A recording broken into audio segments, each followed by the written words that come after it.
നമസ്കാരം. കോട്ടയത്ത് പ്രമുഖ വ്യവസായിയെയും ഭാര്യയെയും വീട്ടിനുള്ളിൽ കൊലപ്പെടുത്തിയ സംഭവത്തിലെ പ്രതിയുമായി പോലീസ് തെളിവെടുപ്പ് നടത്തി. അസം സ്വദേശിയും ഈ കൊലപാതകം നടത്തിയ വീട്ടിൽ മുൻപ് ജോലി ചെയ്തിരുന്ന അമിത് ഉറാങ് എന്ന 23 വയസ്സുകാരനെയാണ് പോലീസ് പിടികൂടുന്നത്. കൃത്യം നടത്തിയ ശേഷം ഇയാൾ കോട്ടയത്ത് നിന്നും തൃശൂർ മാളയിൽ സഹോദരനൊപ്പം ഒളിവിൽ കഴിയുമ്പോഴാണ് പോലീസ് പിടികൂടുന്നത്. ഇയാൾ മോഷ്ടിച്ച മൊബൈൽ അത് ഓപ്പൺ ചെയ്തതോടെ അതിൽ നിന്ന് ലഭിച്ച ലൊക്കേഷൻ കേന്ദ്രീകരിച്ച് നടത്തിയ അന്വേഷണത്തിലാണ് പോലീസ് ഇയാളെ പിടികൂടുന്നത്. ഇവിടെ ജോലി ചെയ്തിരുന്ന അമിത് ഉറാങ് മുൻ വൈരാഗ്യത്തെ തുടർന്നാണ് കൊല നടത്തിയതെന്ന് പോലീസിനോട് ഇപ്പോൾ സമ്മതിച്ചിട്ടുണ്ട്. അതേസമയം കൊലപാതകം നടത്തുന്നതിനായി ഇയാൾ രാത്രിയിൽ ഈ വീട്ടിലേക്ക് വരുന്നതിൻ്റെയും കൊലപാതകം നടത്തിയതിനു ശേഷം വീട്ടിൽ നിന്നും 3:45 പുറത്തേക്ക് പോകുന്നതിൻ്റെയും CCTV ദൃശ്യങ്ങൾ ഇപ്പോൾ പുറത്തു വന്നിട്ടുണ്ട്. കഴിഞ്ഞ ചൊവ്വാഴ്ച പുലർച്ചെയാണ് കൊലപാതകം നടത്തിയിരിക്കുന്നത്. കോട്ടയം തിരുവാതുക്കൽ സ്വദേശിയും കോട്ടയത്തെ പ്രമുഖ ബിസിനസ്സുകാരനും കോട്ടയം തിരുനക്കരയിൽ പ്രവർത്തിക്കുന്ന ഇന്ദ്രപ്രസ്ഥ ഓഡിറ്റോറിയത്തിൻ്റെ ഉടമ കൂടിയായ വിജയകുമാർ, ഭാര്യ മീര എന്നിവരെയാണ് വീട്ടിനുള്ളിൽ വെച്ച് അതിക്രൂരമായി പ്രതി കൊലപ്പെടുത്തിയിരിക്കുന്നത്. ഈ സംഭവം നടന്ന ആദ്യ മണിക്കൂറുകൾ തന്നെ കൊലപാതകം നടത്തിയത് ഈ വീടുമായി പരിചയമുള്ള ഒരു വ്യക്തിയാണ്. അത് അമിത് ഉറാങ് എന്ന അസം സ്വദേശി എന്ന നിഗമനത്തിൽ പോലീസ് എത്തിയിരുന്നു. ഇയാളെ കേന്ദ്രീകരിച്ച് നടത്തിയ അന്വേഷണത്തിൽ അമിത് ഉറാങ് കോട്ടയത്ത് എത്തിയിരുന്നതായും കൊലയ്ക്ക് പിന്നിൽ ഇയാൾ ആണെന്ന് സൂചനയും ലഭിച്ചിരുന്നു. അങ്ങനെ നടത്തിയ പരിശോധനയിൽ ഇപ്പോൾ അമിത് ഉറാങ്ങിനെ പോലീസ് പിടികൂടുകയായിരുന്നു. ഈ സംഭവത്തിന് പിന്നിൽ വ്യക്തി വൈരാഗ്യമാണ് കൊലപാതകത്തിന് പിന്നിലെന്നാണ് അമിത് പറഞ്ഞിരിക്കുന്നത്. കഴിഞ്ഞ ഫെബ്രുവരി മാസം മുതൽ അമിത് ഉറാങ് വിജയകുമാറിൻ്റെ സ്ഥാപനത്തിൽ ജോലി ചെയ്തു വരികയായിരുന്നു. അന്ന് അമിതിനൊപ്പം ഒരു സുഹൃത്തു കൂടിയായ പെൺകുട്ടിയും ഉണ്ടായിരുന്നു.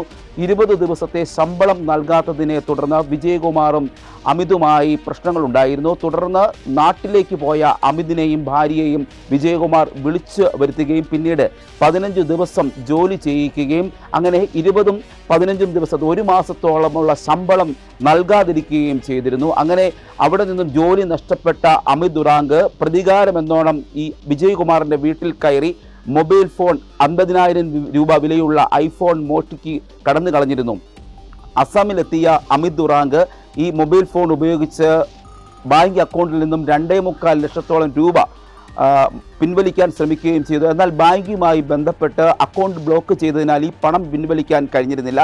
അതേ തുടർന്ന് പോലീസ് നൽകിയ കേസിൽ അമിതിനെയും ഈ പെൺകുട്ടിയെയും പോലീസ് അസമിൽ നിന്ന് കസ്റ്റഡിയിലെടുക്കുകയും അമിതിനെ 5.5 മാസക്കാലം ജയിൽവാസം അനുഭവിക്കേണ്ടി വന്നു. കഴിഞ്ഞ ഏപ്രിൽ 4-നാണ് അമിത് ഈ ജയിൽവാസത്തിന് ശേഷം പുറത്തിറങ്ങുന്നത്. ആ പുറത്തിറങ്ങിയ സമയം മുതൽ ഇയാൾ വിജയകുമാറിനെ കൊലപ്പെടുത്തുക എന്ന ലക്ഷ്യത്തോടെ കോട്ടയത്ത് ചുറ്റിപ്പറ്റി കറങ്ങുകയായിരുന്നു. സംഭവം നടത്തുന്നതിൻ്റെ തലേ ദിവസം ഇയാൾ കോട്ടയത്തെ റെയിൽവേ സ്റ്റേഷന് സമീപമുള്ള ഒരു ലോഡ്ജിൽ മുറിയെടുത്തു. അവിടെ നിന്നും ആണ് കോട്ടയം തിരുവാതുക്കലുള്ള വിജയകുമാറിൻ്റെ വീട്ടിലേക്ക് വരികയും അവിടെ മതിൽ ചാടിക്കടന്ന് വീട്ടിനുള്ളിൽ കയറി വളർത്തു നായ്ക്കളെ മയക്കിക്കിടത്തിയതിനു ശേഷം വിജയകുമാറിനെ വീട്ടിലെ ഔട്ട് ഹൗസിൽ നിന്ന് എടുത്ത കൈക്കോടാലി ഉപയോഗിച്ച് മുഖത്ത് വെട്ടി പരിക്കേൽപ്പിച്ച് കൊലപ്പെടുത്തുകയുമായിരുന്നു.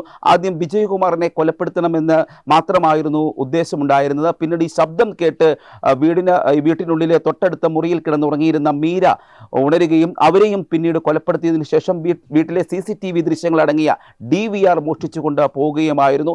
ഈ കേസുമായിലെ ഏറ്റവും നിർണായകമായ തെളിവാണ് CCTV ക്യാമറ ദൃശ്യങ്ങൾ അടങ്ങിയ DVR. ഈ DVR ആണ് ആദ്യം പോലീസ് കണ്ടെടുത്തത്. ഇയാളുടെ വീട്ടിലേക്ക് തെളിവെടുപ്പിനായി കൊണ്ടുവരുമ്പോൾ വീട്ടിൽ കയറാതെ നേരെ വീടിന് സമീപത്തുള്ള വഴിയിൽ 300 മീറ്റർ ദൂരം ഒരു തോട്ടിലാണ് ഇയാൾ DVR ഉപേക്ഷിച്ചത്. അവിടെ നിന്നും ആ സമീപവാസികളായ ചെറുപ്പക്കാരുടെ സഹായത്തോടെ പോലീസ് DVR കണ്ടെത്തുന്നു. അവിടെ നിന്നുമാണ് കോട്ടയം ടൗണിന് സമീപം CMS കോളേജിൻ്റെ എതിർവശത്തുള്ള തോട്ടിൽ അവിടെ നിന്ന് മോഷ്ടിച്ച ഒരു ഐഫോൺ ഇയാൾ ഉപേക്ഷിച്ചിരുന്നു. ആ ഐഫോണും കണ്ടെത്തിയതിന് ശേഷമാണ് വീട്ടിൽ തെളിവെടുപ്പുമായി പോലീസ് എത്തിയത്. അവിടെ എത്തിയപ്പോൾ എങ്ങനെയാണ് കൊലപാതകം നടത്തിയതെന്ന് കൃത്യമായി പോലീസിന് വിവരിച്ച് നൽകുകയും ചെയ്തിട്ടുണ്ട്. നാടിനെ നടുക്കിയ ഒരു സംഭവം തന്നെയായിരുന്നു കോട്ടയം തിരുവാതുക്കലിലെ വ്യവസായിയും ഭാര്യയും കൊല്ലപ്പെട്ട സംഭവം. ഈ കൊലപാതകം നടത്തിയതിനു ശേഷം പോലീസ് കൃത്യമായ പരിശോധനയാണ് നടത്തിയത്. വിരലടയാള വിദഗ്ധർ ഡോഗ് സ്ക്വാഡ് അടക്കം പരിശോധന നടത്തുകയും ചെയ്തിരുന്നു. ഇയാൾ കൊല ചെയ്യുന്നതിനായി ഉപയോഗിച്ചിരുന്ന കോടാലിയിൽ നിന്നും അമിത് ഉറാങ്ങിൻ്റെ തന്നെ എന്ന് സംശയിക്കുന്ന ബലപ്പെടുത്തുന്ന തരത്തിലുള്ള ഒരു വിരലടയാളം പോലീസിന് ലഭിക്കുകയും ചെയ്തു. അങ്ങനെ തന്നെ പോലീസ് രാത്രിയിൽ തന്നെ ഉറപ്പിച്ചിരുന്നു അമിത് തന്നെയാണ് ഈ കൊലയ്ക്ക് പിന്നിൽ. എന്നാൽ ഇതിന് സഹായിയായി മറ്റാരെങ്കിലും ഉണ്ടോ എന്നായിരുന്നു പോലീസിൻ്റെ അന്വേഷണം. ഇപ്പോൾ ഇയാളെ കസ്റ്റഡിയിലെടുത്തതോടെ കൃത്യമായ വിവരങ്ങൾ പുറത്തു വരികയാണ്. പോലീസിനോട് ചോദ്യം ചെയ്യൽ ഇയാൾ പൂർണ്ണമായും സഹകരിക്കുന്നുണ്ട്. തെളിവുകൾ അല്ലെങ്കിൽ ഇവിടെ നിന്ന് മോഷ്ടിച്ചിട്ടുള്ള കാര്യങ്ങൾ എവിടെയൊക്കെയാണ് ഒളിപ്പിച്ചതെന്നുള്ള കാര്യത്തിൽ കൃത്യമായ വിവരങ്ങൾ നൽകിയിട്ടുണ്ട്. 2018 ഈ വിജയകുമാറിൻ്റെയും ഭാര്യ മീരയുടെയും മകനായ ഗൗതം കോട്ടയം തെള്ളകത്തിന് സമീപമുള്ള റെയിൽവേ ട്രാക്കിൽ വെച്ച് മരിച്ച നിലയിൽ കാണപ്പെട്ടത്. ഈ സംഭവവുമായി ബന്ധപ്പെട്ട് വിജയകുമാർ ഹൈക്കോടതിയെ സമീപിക്കുകയും പിന്നീട് ഈ കേസ് CBI അന്വേഷണത്തിന് ഉത്തരവിടുകയും ചെയ്തിരുന്നു. കഴിഞ്ഞ മാസം 21 CBI കേസ് രജിസ്റ്റർ ചെയ്ത് അന്വേഷണം ആരംഭിക്കുകയും ചെയ്തു. ആദ്യ പടി എന്ന നിലയിൽ വിജയകുമാറിൻ്റെയും മീരയുടെയും മൊഴി CBI സംഘം ഇവിടെ രേഖപ്പെടുത്തുകയും ചെയ്തു. പിന്നീടാണ് ഈ കൊലപാതകം, 2 പേരുടെയും ദമ്പതികളുടെ കൊലപാതകം നടന്നത്.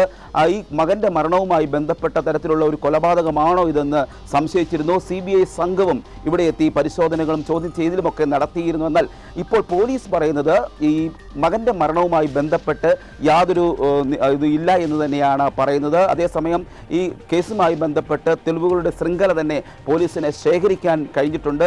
അതേസമയം ഈ അമിത് ഒറാങ്ങിനെ സംബന്ധിച്ചിടത്തോളം മുൻപ് മറ്റ് കുറ്റകൃത്യങ്ങൾ, ഈ മോഷണം കേസ് അല്ലാതെ മുൻപ് മറ്റ് കുറ്റകൃത്യങ്ങളൊന്നും ഉൾപ്പെട്ട ആളാണെന്ന് തെളിയിക്കാൻ കഴിഞ്ഞിട്ടില്ല. ഈ മൊബൈൽ മോഷണ കേസിൽ 5.5 മാസം ഇയാൾ ജയിലിൽ കഴിഞ്ഞതാണ്. ഇയാളെ 2 സ്ത്രീകളാണ് ഇയാളെ ജാമ്യത്തിൽ ഇറക്കുന്നത്. ആ സ്ത്രീകളെ പറ്റി അതാരാണ് അങ്ങനെ ജാമ്യത്തിൽ ഇറക്കിയത്, അതിന് പിന്നിൽ എന്തെങ്കിലും ഉണ്ടോ തുടങ്ങിയ കാര്യങ്ങൾ പോലീസ് ഏതായാലും അവരുടെ ശ്രദ്ധയിൽപ്പെട്ടിട്ടുണ്ട്.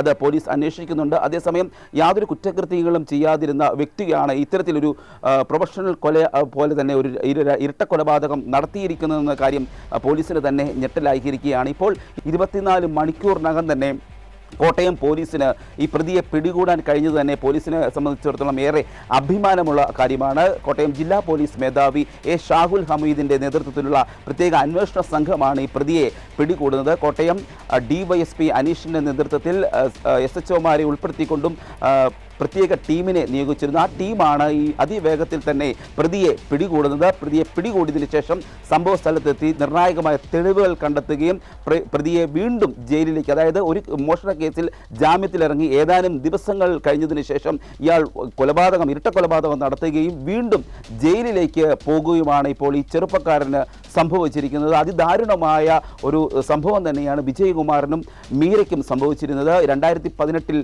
മകൻ്റെ മരണം നടക്കുന്നു. പിന്നീടും ദുരന്തം ആ കുടുംബത്തെ വേട്ടയാടുകയാണ്. ദമ്പതികൾ അതിക്രൂരമായി കൊല്ലപ്പെട്ടിരിക്കുന്നു. മകൾ വിദേശത്താണ്, അമേരിക്കയിലാണ് മകളുള്ളത്. മകൾ വന്നതിന് ശേഷമായിരിക്കും സംസ്കാര ചടങ്ങുകൾ അടക്കം തീരുമാനിക്കുക. Cameraman ജിതിനൊപ്പം CR Sam, Marunadan Malayali, Kottayam.